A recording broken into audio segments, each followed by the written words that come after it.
नोटबंदी मामले में सुप्रीम कोर्ट ने क्या फैसला सुनाया? सुप्रीम कोर्ट की जज बीवी नागरत्ना कौन हैं? कोर्ट के संविधान पीठ के फैसले पर उन्होंने क्यों जताई असहमति? नोटबंदी के मामले में सुप्रीम कोर्ट की संविधान पीठ का फैसला आ चुका है। फैसला 4-1 के बहुमत से केंद्र सरकार के पक्ष में आया, जिसके तहत लगभग 6 साल पहले देश में 500 और 1000 रुपए के नोटों को बंद करने के फैसले को बरकरार रखा गया है। इस फैसले के साथ ही इस पीठ ने इस मामले से जुड़े सभी 58 याचिकाओं को भी खारिज कर दिया है। कोर्ट की संविधान पीठ में नोटबंदी मामले की सुनवाई 5 जज कर रहे थे, जिनमें से 4 ने केंद्र के पक्ष में फैसला सुनाया, जबकि उनमें से एक जज ने नोटबंदी के फैसले पर सवाल खड़ा करते हुए फैसले पर असहमति जताई। इस फैसले पर असहमति जताने वाली जज साहिबा हैं बीवी नागरत्ना। देश में की गई नोटबंदी को लेकर अपनी अलग राय रखने वाली जस्टिस बीवी नागरत्ना ने कहा कि केंद्र सरकार के इशारे पर नोटों की सभी सीरीज का डिमोनेटाइजेशन या विमुद्रीकरण बैंक के डिमोनेटाइजेशन की कंपैरिजन में कहीं ज्यादा गंभीर विषय है। इसलिए इसे पहले कार्यकारी अधिसूचना के जरिए और फिर कानून के जरिए किया जाना चाहिए था। उन्होंने आगे कहा कि धारा 26(2) के तहत डिमोनेटाइजेशन का प्रपोजल आरबीआई की सेंट्रल बोर्ड से ही आ सकता है।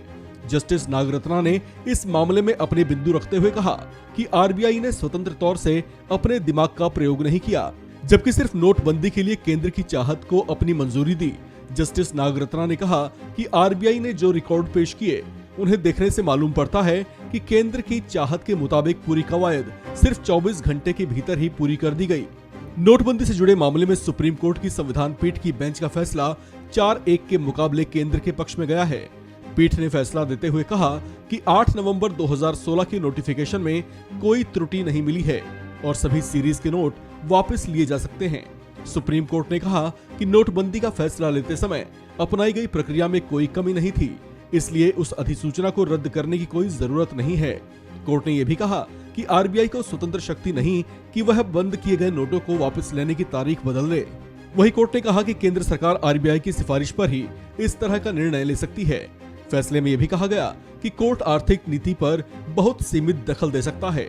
जजों ने कहा कि केंद्र और आरबीआई के बीच नोटबंदी पर 6 महीने तक चर्चा की गई थी, इसलिए निर्णय प्रक्रिया को गलत नहीं कहा जा सकता। सुप्रीम कोर्ट ने कहा कि जहां तक लोगों को हुई दिक्कत का सवाल है, यहां पर देखने की जरूरत है कि उठाए गए कदम का उद्देश्य क्या था। इस मामले में अपने बिंदु रखते हुए जस्टिस गवई ने कहा कि डिमोनेटाइजेशन का आतंकवाद के वित्त पोषण, ब्लैक मार्केटिंग आदि के साथ उचित संबंध था। उन्होंने कहा कि ये सवाल उठाना प्रासंगिक नहीं माना जा सकता कि इससे वो उद्देश्य हासिल हो पाए या नहीं। इस खबर में फिलहाल इतना ही। बाकी अपडेट्स के लिए बने रहिए वन इंडिया हिंदी के साथ।